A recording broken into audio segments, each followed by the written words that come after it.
Assalamualaikum warahmatullahi wabarakatuh. Alhamdulillahi rabbil alamin. Nahmaduhu wa nasta'inuhu wa nastaghfiruh. Wa na'udzu billahi min sururi anfusina wa min sayyiati a'malina. Man yahdihillahu fala mudilla lahu wa man yudlilhu fala hadiya lahu. أشهد أن لا إله إلا الله وحده لا شريك له وأشهد أن محمدا عبده ورسوله اللهم صل وسلم وبارك على محمد وعلى آله وعلى أصحابه أجمعين أما بعد قال الله تعالى في كتابه الكريم أعوذ بالله من الشيطان الرجيم يا أيها الناس اتقوا ربكم الذي خلقكم من نفس واحدة وخلق منها زوجها وبث منهما رجالا كثيرا ونساء واتقوا الله الذي تساءلون به والأرحم إن الله كان عليكم رقيبا. Jamaah maghrib rahimakumullah. Pertama-tama marilah kita semuanya senantiasa berusaha meningkatkan amal, meningkatkan iman, meningkatkan ketakwaan kita kepada Allah Tabaraka wa Ta'ala agar kita bisa selamat fid dunya wal akhirah. Pada kajian yang lalu kita sudah mempelajari bagaimana kita semestinya sebagai seorang muslim berakhlak yang mulia terhadap orang tua kita, terhadap anak-anak kita di dalam bergaul, di dalam kehidupan bermasyarakat agar selamat fid dunya wal akhirah, agar sebuah masyarakat itu bisa mencerminkan masyarakat yang islami. Semestinya seorang muslim mendasarkan semua kehidupannya di dunia berdasarkan tuntunan Al-Quran dan As-Sunnah. Pada kesempatan kali ini kita akan lanjutkan bagaimana contoh Rasulullah Sallallahu Alaihi Wasallam ketika beliau membangun sebuah rumah tangga yang didasarkan kepada panduan cahaya agama Islam. Karena banyak sekali di antara kita ketika memasuki bahtera rumah tangga tidak bersiap-siap, tidak memikirkan konsekuensi bahwasanya ketika kita memasuki bahtera rumah tangga kita dibebani sebuah kewajiban yang berat. Ya, kadang kita belum tahu karena memang belum pernah mengkajinya. Untuk itu biar lebih jelas ya, agar kita bisa memahami hak-hak dan kewajiban-kewajiban kita sebagai seorang suami maupun seorang istri, kita akan kaji beberapa hal terkait tip atau cara-cara membina rumah tangga yang sakinah, mawaddah, warahmah. Ya, karena kita mungkin banyak di antara kita yang sudah senior nanti ditularkan kepada anak-anaknya, atau minimal pemahami ketika terjadi permasalahan dalam keluarga anak-anak kita, bagi orang tua yang jadi landasan pengambilan keputusan adalah apa yang ada di dalam Al-Quran dan As-Sunnah. Jangan mengandalkan emosi, jangan mengandalkan memihak anak sendiri. Itu tidak mencerminkan bahwa kita orang-orang yang tahu ya tentang kaidah-kaidah di dalam berumah tangga menurut syariat agama Islam. Untuk itu kita coba mengkaji hal ini agar supaya kita semuanya paham terhadap hak dan kewajiban kita. Jamaah rahimakumullah, kita buka dengan surat An-Nisa ayat 34. Allah Tabaraka wa Ta'ala berfirman, A'udzu billahi minasyaitonir rajim. Ar-rijalu qawwamuna 'alan nisa. bima faddalallahu ba'dahum 'ala ba'd wa bima anfaqu min amwalihim. Kalimat ini menjadi dasar segala urusan rumah tangga yang harus kita jadikan pondasi awal. Ini adalah Al-Quranul Karim, kalimat Allah yang menjadi patokan seluruh kaum muslimin. Ya, kalau orang yang tidak beriman kepada Al-Quran pasti tidak akan mau menerima. Ya, pasti tidak akan mau menerima. Makanya syarat untuk bisa menerima Al-Quran adalah yang pertama harus dalam keadaan beriman kepada Allah dan beriman kepada apa yang diturunkan oleh Allah kepada Rasulullah, yaitu Al-Quran. Allah tabaraka wa ta'ala berfirman, ar-rijalu qawwamuna 'alan nisa, bahwasanya laki-laki adalah pemimpin kaum wanita. Ini menjadi pedoman umum bagi kita semuanya di dalam segala macam kehidupan. Ya, di dalam segala macam kehidupan, di dalam segala macam pergaulan antar sesama manusia. Walaupun hari ini sudah banyak direduksi oleh orang-orang yang berpikiran liberal ya, maaf ya. Akan tapi ini kaidah ini berlaku sampai hari kiamat. Bahwasanya laki-laki itu dimanapun juga tetap menjadi pemimpinnya kaum wanita. Tidak boleh dibolak balik. Gitu. Ya, terkadang di dalam urusan rumah tangga ini yang paling kecil saja. Ya, banyak di antara manusia-manusia sekarang ya banyak yang terbalik. Ya, di dalam rumah tangga yang menjadi pemimpin bukan lagi sang suami tetapi sang istri. Wonten apa mboten? Kok yang jawab laki-laki?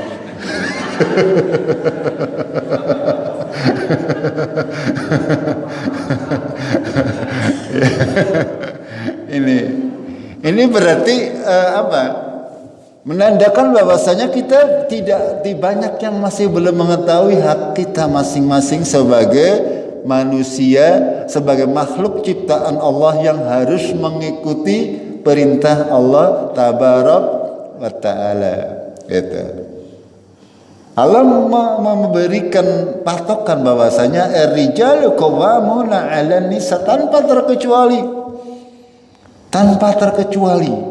Ini kalimat yang sifatnya umum.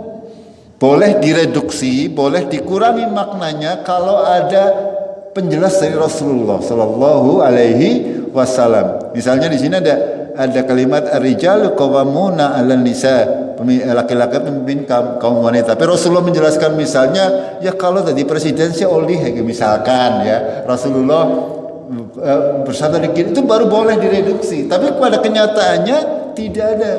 Misalnya seperti itu. Makanya sampai kapanpun juga ya di dalam syariat agama Islam tidak akan pernah berubah. Yang namanya pemimpin, persyaratan utamanya adalah laki-laki. Ya, ini yang harus kita jadikan acuan itu. Karena ini kita semuanya adalah kaum muslimin, kaum mukminin yang beriman kepada Al-Quran, adalah hamba-hamba Allah yang taat kepada perintah Allah tabaraka wa ta'ala. Ketika kita tahu hukumnya seperti ini, ya lalu kita mengambil langkah yang salah, pasti kita akan dimintai tanggung jawab. Kok ngeyel yo domongi? Besok seperti itu, ketak sisan mengko. Cara wong cigadunya ngomong seperti itu. Ini secara umum seperti itu. Dalam keluarga, ini yang harus kita jadikan acuan. Dan kadang-kadang bisa kebalik karena apa? Terkadang si suami juga salah, tidak bisa menjadi pemimpin di dalam keluarga itu. Atau kadang si istri yang tidak bisa menempatkan diri, ya, si istri yang tidak bisa menempatkan diri, atau yang sang suami yang tidak bisa menjadikan dirinya sebagai pemimpin dalam keluarga. Makanya ketika kita memasuki atau kita sudah memasuki, rata-rata sudah memasuki sebuah rumah tangga. Makanya kita harus perbanyak ilmu kita agar kita benar-benar menjadi pemimpin di dalam keluarga kita. Ya, pemimpin atau imam adalah yang wajib untuk diikuti oleh jamaahnya. Begitu juga para suami semestinya ya menjadi imam di dalam keluarga. Itu walaupun kita sudah banyak sekali contoh, bahkan di Al-Quran pun kita dicontohkan ada suami yang soleh, istrinya tidak soleh, misalnya seperti itu. Atau kebalikannya, istrinya soleh, suaminya tidak soleh. Ini semuanya ibroh, ya. Qadarullah Nabi Muhammad, istri-istri beliau semuanya salihah, ya. Karena Nabi terakhir sebagai contoh panutan kita semuanya. Karena tapi nabi-nabi terdahulu ada di antaranya adalah Nabi Nuh alaihissalam. Beliau mempunyai seorang istri dan anak yang tidak sama ya akidahnya dengan Nabi Nuh alaihi salam, termasuk orang-orang yang kafir kepada Allah tabaraka wa taala. Begitu juga kita digambarkan oleh Allah terkait dengan istrinya Raja Fir'aun, yang namanya kalau nggak salah sinten? Asyah apa Aisyah? Asyah nggih, Asyah. Kalau Aisyah itu istri Rasulullah sallallahu alaihi wasallam, Aisyah binti Abu Bakar. Sedangkan istrinya Fir'aun adalah yang digambarkan oleh para ahli tafsir bernama Asyah. Gitu. Ya, Asyah beriman kepada Allah dan Nabi Musa, sementara Fir'aun kafir, bahkan mengaku sebagai Tuhan. Ini contoh-contoh yang harus dijadikan pelajaran bagi kita. Dan kita ketika menghadapi hal-hal seperti itu jangan menyalahkan siapa-siapa, salahkan diri sendiri. Itu. Ketika kita mendapati istri kita tidak soleh, sing disalahna ya jangan orang lain nggih. Salah dewek kanu milih yang seperti itu. Begitu juga dengan seorang istri yang mendapatkan suami yang seperti itu. Tapi ketika hal itu terjadi, panjenengan juga tidak usah berkecil hati. Ya, kita mengambil ibrah pelajaran dari Al-Quran bahwasanya kita harus barangkali dengan hal seperti ini menjadi ladang dakwah bagi panjenengan untuk senantiasa mendakwai istri atau suami yang kebetulan tidak salih, ya, tidak mau beribadah kepada Allah tabarak wa taala. Akan tetapi sekali lagi perlu diingat bahwasanya ar-rijalu qawwamuna 'alan nisa. Ya, seorang laki-laki memimpin bagi kaum wanita, kata Allah tabarak wa taala, disebabkan apa? Karena memang Allah sudah melebihkan sebagian yang lain, melebihkan kaum laki-laki dari kaum perempuan di dalam bermacam-macam bidang. Gitu. Ya, secara fisik, secara akal, secara pemahaman, itu semuanya Allah memang melebihkan kaum laki-laki lebih dibandingkan kaum wanita. Begitu juga karena Allah membebani kaum laki-laki untuk menafkahkan dari harta-harta yang mereka punya untuk istri-istri mereka. Itu menjadi kewajiban ya kepada setiap suami. Untuk apa? Untuk menafkahkan hartanya kepada istri dan anak-anaknya. Ya, kalau mau berumah tangga kok tidak mau menafkahi anak dan istrinya, ya nggak usah nggih. Ini. Nah, kita semuanya sudah paham sebenarnya, akan tapi kadang di dalam prakteknya ya masih saja banyak di antara kita kaum muslimin yang tidak memahami hal tersebut. Ya, apalagi kalau kita melihat di media sosial atau orang-orang yang berseliweran di sekitar kita, walaupun notabene mereka mengakunya beragama Islam, akan tetapi membina rumah tangganya semrawut, ya, kurame pas nikahane tok. Gini betul? Ya nikahan itu ya wah nggih. Itu tapi pernikahannya seumur jagung 3 bulan wis geger. Itu tidak seperti itu yang diharapkan dalam agama Islam. Itu kita lanjutkan.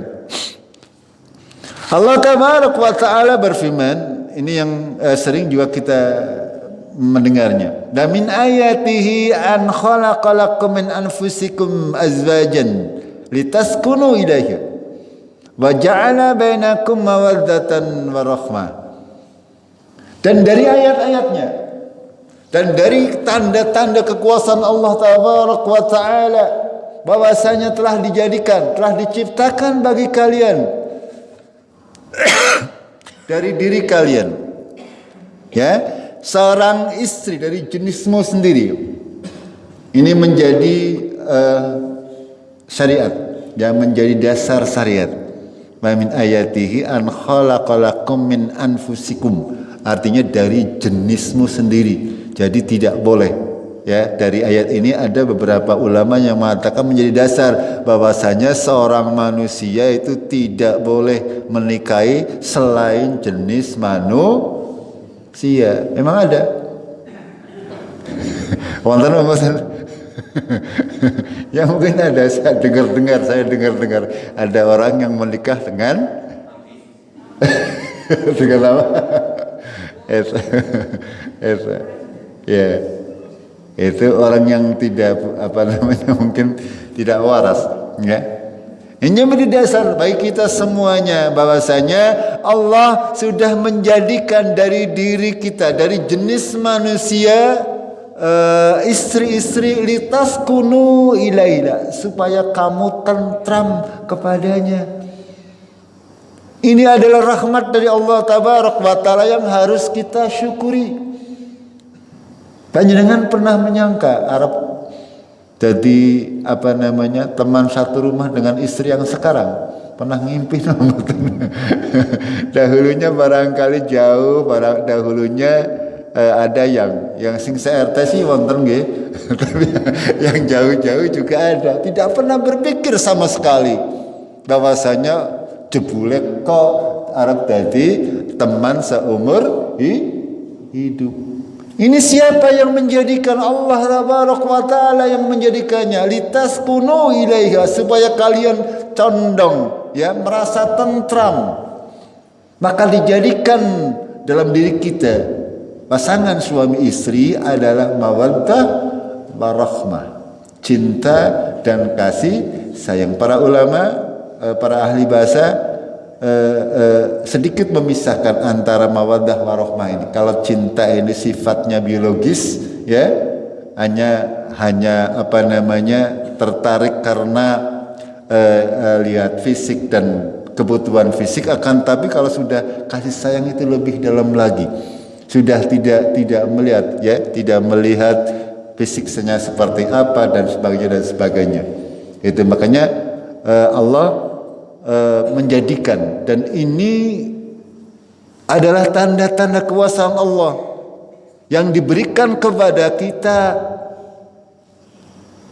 Kalau Allah tidak memberikan rasa cinta dan kasih sayang antar suami istri, berarti rumah tangganya sudah tidak harmonis.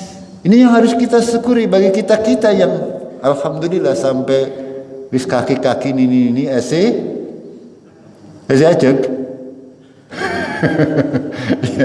Masih tetap cintanya maksudnya. Ya, begitu. Ya. Disyukuri karena ini semuanya adalah pemberian dari Allah Tabaraka, karunia dari Allah. Kita dikaruniai cinta dan kasih sayang kepada istri kita. Begitu juga istri kita diberi cinta dan kasih sayang kepada kita. Ini semuanya adalah ayat dari Allah yang harus senantiasa kita syukuri, karena tidak semuanya diberikan. Gimana betul? Iya, di antara suami istri ada juga, ya, secara hukum kenegaraan adalah sah suami istri. Akan tapi ketika Allah tidak memberikan mawaddah warahmah, maka yang terjadi apa? Setiap hari isinya iya.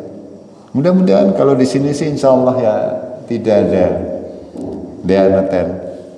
Okay. Tapi kalaupun ada, ya monggo untuk senantiasa diperbaiki, memohon kepada Allah Tabaraka wa Ta'ala, ya. Tapi tidak semudah itu. Ketika kita mohon kepada Allah Tabaraka wa Ta'ala, menginginkan pertolongan dari Allah Tabaraka wa Ta'ala, syaratnya apa? Kita harus mengijabai apa yang diperintahkan oleh Allah kepada kita. Gitu. Kalau kita hanya meminta saja tanpa mengijabai apa yang diperintah oleh Allah, mustahil. Ya, itu. Jadi kalau mau diberikan oleh Allah kenikmatan di dalam rumah tangga, itu kita harus memohon kepada Allah. Syarat permohonan tersebut diterima, kita harus beribadah kepada Allah. Itu baru nanti akan terjadi interaksi. Kita lanjutkan. Di dalam kehidupan berumah tangga, Allah menjadikan itu semuanya agar supaya langgeng, ya. Agar Allah tidak menghendaki. Memang tidak diharamkan kita mentalak istri kita. Akan tapi itu sesuatu yang di dalam kedudukan syariat itu hukumnya, ya, adalah nomor terakhir, alternatif terakhir yang ketika sudah tidak ada jalan pemecahannya, ya.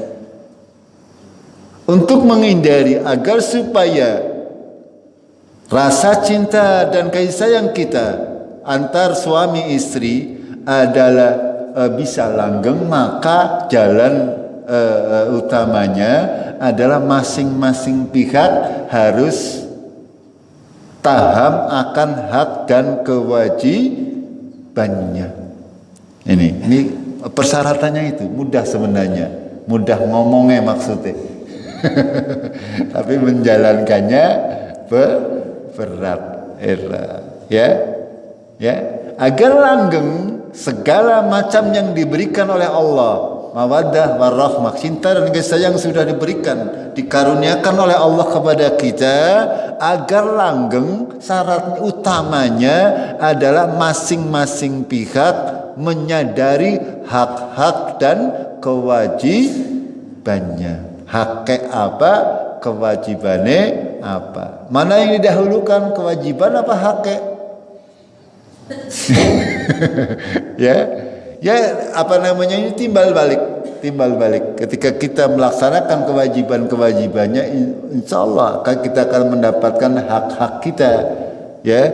Jangan kita mengutamakan hak-hak kita sementara kita lupa akan kewajiban kita, ya. Secara umum penuhi dulu kewajiban kita, baik sebagai seorang suami maupun sebagai seorang istri. Insya Allah, ya, dengan terpenuhinya kewajiban kita, maka kita akan mendapatkan hak-hak kita. Dalam Al-Quran Allah berfirman, walahunna mislul ladzi alaihinna bil ma'ruf. Artinya apa? Bagi kaum wanita mempunyai hak sesuai dengan apa yang dibebankan kepada mereka dengan cara-cara yang ma'ruf. Ma'ruf artinya sesuatu yang sesuai dengan norma-norma yang berlaku. Ya, norma yang berlaku sesuai. Misalnya yang mudah diterjemahkan, ditafsirkan adalah, ya, kaum wanita itu mendapatkan hak sesuai dengan kemampuan suaminya. Itu ma'ruf maksud di situ. Ya, artinya sesuai dengan apa-apa yang semestinya didapatkan. Misalkan sang suami adalah seorang saudagar kaya, ya tentunya sang istri mendapatkan hak lebih banyak daripada yang suaminya bukan saudagar kaya. Contohnya seperti itu. Masing-masing kaum antara suami istri mempunyai haknya masing-masing. agar supaya seimbang di dalam menjalani kehidupan berumah tangga. Akan tetapi kata Allah, walirijali 'alaihinna darajah. Ya. Akan tetapi kata Allah, kaum laki-laki mempunyai derajat di atas kaum perempuan. Ini fitrah, ya, yang harus disadari baik oleh laki-laki maupun kaum perempuan. Bukan berarti kaum laki-laki bisa semena-mena kepada kaum perempuan, tidak. Akan tetapi Allah sudah memberikan tingkatan, ya, tingkatan di dalam tatanan kehidupan bermasyarakat dan berumah tangga, bahwasanya kaum laki-laki atau para suami itu derajatnya diangkat oleh Allah di atas para istri. Ini untuk mendukung kalimat yang tadi, ar-rijalu qawwamuna 'alan nisa. Karena memang kaum laki-laki diberi beban yang lebih berat daripada kaum istri. Ini yang harus kita jadikan sandaran agar supaya kita tidak salah di dalam mensikapi permasalahan-permasalahan di dalam rumah tangga. Begitu juga sabda Rasulullah sallallahu alaihi wasallam, beliau bersabda, "Ala inna lakum 'ala nisaikum haqqan, ya, wali nisaikum 'alaikum haqqan." Ingatlah, sesungguhnya kalian ini adalah memiliki hak atas istri-istri kalian, dan istri-istri kalian pun memiliki hak atas kalian. Ini yang harus senantiasa dipegang oleh sepasang suami istri. Ya, sang istri punya hak atas suami juga punya hak atas istri. Yang masih haknya suami berarti kewajibannya istri. Ya, haknya istri berarti kewajibannya suami. Secara mudah adalah seperti itu, timbal balik. Ketika semuanya dijalankan dengan ma'ruf, ya, dengan ma'ruf artinya dengan sesuai standar yang berlaku, itu insya Allah semuanya akan bisa langgeng. Gitu. Akan tapi ketika salah satu pihak itu tidak memahami hak dan kewajibannya, ini tidak akan terjadi goncangan-goncangan. Jadi kalau tidak tidak bisa ditahan, bisa menjadi akibat dari perpisahan-perpisahan yang terjadi. Nih. Jamaah rahimakumullah, Rasulullah sallallahu alaihi wasallam bersama para istrinya adalah contoh yang terbaik yang bisa kita jadikan ibrah pelajaran agar supaya kita mencontoh kehidupan Rasulullah di dalam berumah tangga. Bagaimana beliau berakhlak kepada para istrinya, bagaimana beliau menafkahi istri-istrinya, bagaimana beliau mempergauli istri-istrinya. Itu semuanya dijadikan pelajaran bagi kita semuanya. Dan Allah memberikan gambaran atau garis besar, ya, dalam surah An-Nisa. Allah berfirman, wa'ashiruhunna bil ma'ruf, dan pergaulilah mereka dengan cara yang patut. Artinya apa? Secara umum, kalau panjenengan sukanya berpakaian yang bagus, si istri juga harus bagus saja. Bojone lanang mah pakaian yang apik-apik, sing wadon elek-elek, atau kebalikannya. Kebanyakan kebalikannya nggih. Sing wadon apik-apik, sing lanang teh elek-elek. Lha mboten. Itu. Ya usahakan ma'ruf yang patut, ya. Bahasanya ini bil ma'ruf, sing patut lah. Sing patut. Ya, begitu dalam segala macam hal, dalam makan juga seperti itu. Jangan sang suami senengnya makan di luar, ya, nganggo sing mewah-mewah, bojone mah dempani gesek karo kerupuk. Ya kemutan ketika makan di luar, ya balik-balik nyamu lagi Ya orang ketambah-tambah ngomong lombon. Iya, padahal yang di luar aja dimakan banyak, sing legawa mung siji. Ya itu semuanya monggo. Ini diatur sedemikian rupa. Ya. Karena memang ini untuk menjaga kelanggengan kehidupan berumah tangga, ini kiat-kiat yang diberikan oleh syariat ini sudah sangat sempurna sebenarnya kalau kita mau mempelajarinya. Ya.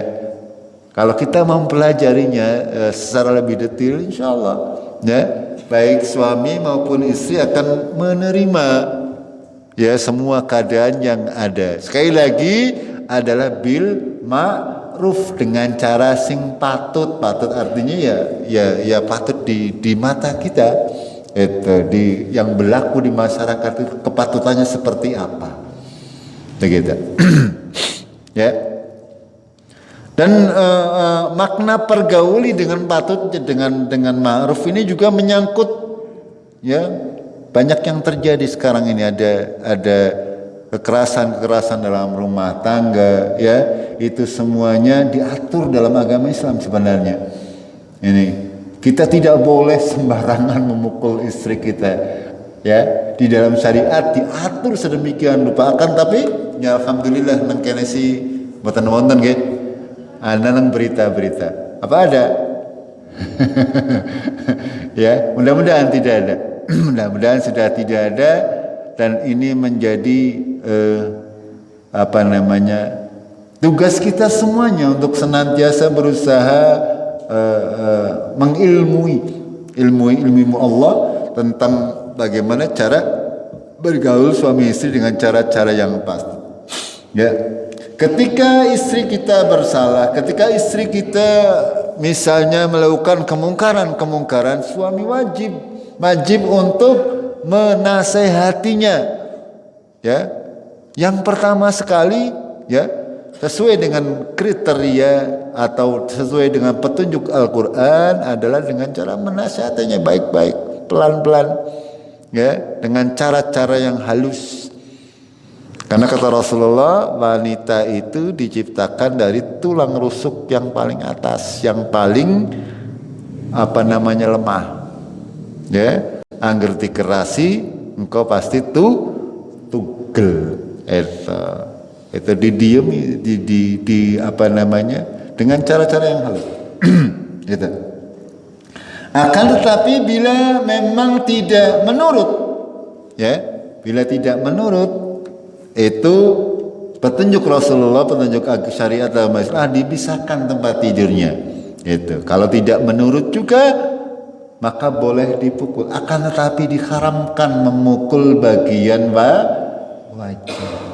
Ya, makanya ketika kita mendengar ada berita-berita dalam rumah tangga terjadi pemukulan yang nganti bidah-bidu, itu berarti orang Islam yang tidak tahu aturan, atau mungkin Islam KTP netok itu, ya, nikahnya tawah tapi sedelah wis itu pada teman-teman.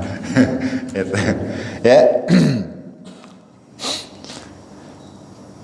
Masih dari surat An-Nisa, Allah berfirman, wallati takhafuna nuzuzahunna, ya, ketika kamu takut akan wanita-wanita yang di sini Allah menggunakan kalimat nuzuz, ya, itu adalah berbuat durhaka dalam segala macam hal, ya, misalnya tidak mau berhijab ketika di luar, atau tidak mau beribadah secara umum, atau misalnya banyak hutang kesana kemari tanpa pengetahuan suami, itu termasuk durhaka, ya. Ini semuanya diajari dalam Al-Quran, ada tuntunannya, ya. Apa yang pertama harus dilakukan oleh para suami? Fa'idhuhunna. Yang pertama, berilah dia nasihat, ya, yang sudah disampaikan tadi. Wahjuruhunna fil madaji'. Dan pisahkanlah tempat tidurnya. Ketika diomongi kok asih bandel baik, itu baru langkah yang kedua, pisah. dipisah tempat tidurnya. Itu. Yang ketiga baru boleh wadribuhunna. Tapi terkait memukul ini Rasulullah memberikan batasan, tidak boleh memukul bagian yang berbahaya, wajah dan bagian-bagian vital tidak boleh. Yang boleh hanya sekitar pantat atau kaki. Itu pun dengan bukan pukulan yang bermaksud mencederai, akan tapi kayak pukulan seorang ayah kepada bapaknya, seorang bapak kepada anaknya, seperti itu kira-kira. Fa in ata'nakum, dan ketika sudah dinasehati kok berubah, ya itu berarti sudah selesai. Akan tetapi ketika sudah sampai pengajaran yang dilakukan suami, ternyata mereka tetap tidak mau berubah, ya, maka boleh, ya, sang suami mengambil tindakan talak. Akan tetapi ketika sudah dikerjakan oleh istri apa-apa yang menjadi kesalahannya, maka di sini Allah memberikan peringatan, falat tabghu alaihinna sabila, maka tidak ada jalan bagi kita suami untuk mentalak istri kita. Tidak ada alasan yang dibenarkan secara syariat. Gitu. Jadi ini harus kita fahami benar-benar, ya, agar supaya ya kita sih yang senior ya insya Allah sudah menghadapi bermacam-macam bahtera rumah tangga, ya kita panjenengan tularkan nanti kepada anak-anak panjenengan ketika terjadi permasalahan, agar supaya jangan sampai salah mengambil keputusan, ya, apalagi keputusan tersebut berdasarkan perasaan atau emosi, bukan berdasarkan Al-Quran maupun As-Sunnah, ya. Innallah, dalam akhir ayat Allah berfirman, innallaha kana aliyan kabiran, ya, maha tinggi lagi maha besar. Lanjutkan. Dalam sebuah hadis Rasulullah pernah ditanya, waqad su'ila ma haqqu zaujati akhadihina alai, ya, apa hak istri-istri kami ya Rasulullah? Faqal, maka Rasulullah bersabda, antu'nimaha idza tama'ta, ya, berilah makan ketika kamu makan, ya. Ini yang kami maksudkan tadi. Ketika panjenengan makannya sega, ya istrinya mangan sega. Panjenengan makannya dengan daging, istri juga makan dengan daging, ya. Dan seterusnya, yang ma'ruf saja. Wa taksuha idza tasaita, ya, berilah dia pakaian ketika kalian berpakaian. Ketika panjenengan mampu untuk berpakaian bagus, maka istri juga wajib untuk dinafkahi dengan pakaian yang bagus. Itu sing angel ngger bojone ora seneng klamben. Tidak suka pakaian bagus si istrinya. Si istrinya ini melu-melu. Tapi ya ini monggo, ini semuanya sesuai dengan kemampuan, sesuai dengan kepatutan. Ya, sekali lagi, la yukallifullahu nafsan illa wus'aha. Tidaklah seorang muslim itu dibebani kecuali sesuai dengan kesanggupannya. Itu seperti itu. Wala tadribil wajha, jangan pukul wajahnya, wala takbah, wala tahjur illa fil bait, ya.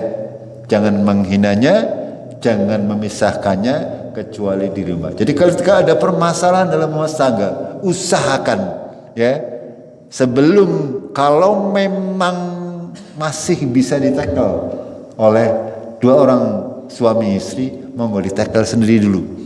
Jangan sampai keluar dulu, kecuali memang sudah tidak bisa ditackle oleh suami istri, itu baru boleh panjenengan mencari hakam, ya. Hakam itu dari pihak suami satu, dari pihak istri satu, nanti untuk bisa berembuk untuk membuat islah, perbaikan. Ketika permasalahannya masih bisa diselesaikan antara seorang suami dan istri, monggo ya, masing-masing tahu akan kewajiban dan haknya, nanti diselesaikan. Bagaimana cara-cara yang baik, kecuali memang dibutuhkan hakim, dibutuhkan seorang yang bisa memberikan barangkali masukan-masukan atau memberi nasihat kepada kedua belah pihak. Utamanya adalah dari pihak keluarga. Itu jangan dulu cerita ke orang lain, ya, karena orang lain belum tentu amanah. Berbeda dengan keluarga, ya, walaupun keluarga juga ada yang tidak amanah. Akan lebih secara umum, ketika masih keluarga masih bisa menyimpan rahasia atau aib-aib yang kita ceritakan. Jangan mudah kita untuk menceritakan permasalahan rumah tangga kepada orang lain yang tidak perlu. Ya, kita tidak tahu orang tersebut amanah atau tidak. Kalau kecuali panjenengan menceritakan kepada orang yang panjenengan tahu amanah dalam rangka mencari solusi, itu tidak masalah. Betul. Sabda Rasulullah, jangan memukul wajah, jangan menghinanya, dan jangan pula memisahkannya kecuali di rumah. Ya.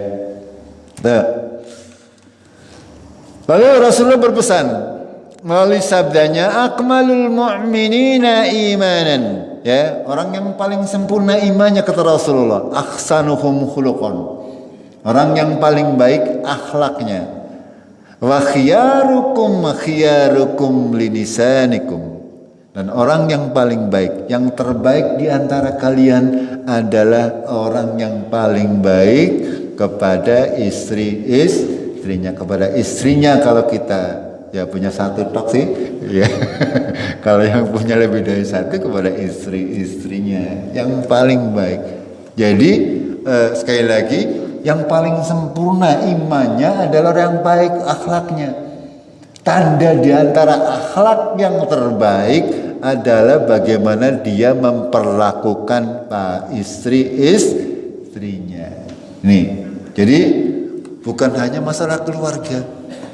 Islam ini bukan hanya sholat, bukan hanya puasa. Bagaimana kita berakhlak kepada istri kita itu mencerminkan keimanan kita.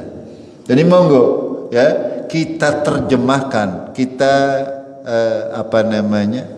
amalkan ilmu-ilmu yang sudah kita punya. Kita kaum muslimin ini, khususnya kaum laki-laki, menjadi orang yang paling baik kepada istri-istrinya. Karena apa? Karena mengerjakan perintah Allah dan Rasulnya. Ini jangan kepenginnya dipenuhi hak-haknya terus ya. Itu, tapi panjenengan tidak pernah berakhlak yang baik kepada istri-istri panjenengan. Itu ya, monggo. Ini semuanya harus disadari berdua ya, agar semuanya supaya tidak terjadi salah paham dan sebagainya. Jamaah rahimakumullah, sampai di sini dulu. Nggih, baru satu. Insyaallah kita lanjutkan di kajian yang akan datang. Kita akhiri dengan kafaratul majlis. Subhanakallahumma bihamdika asyhadu an la ilaha illa anta astaghfiruka wa atubu ilaik. Assalamualaikum warahmatullahi wabarakatuh.